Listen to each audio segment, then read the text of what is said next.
Pwede na tayong kumuha ng dahon. Gawa tayo ng tinola. Ayan, oh. Dami. Pwede na pang tinola to, guys. Kukuha na ako ng dahon ito. Gawa akong tinola. Tama-tama, may tanglad, oh. Ayan, oh. Diba? Tanglad.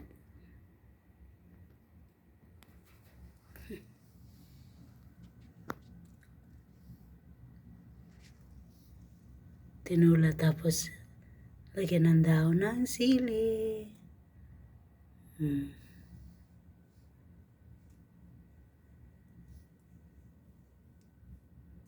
Ayan, pwede nang kumuha ng dahon ng sili.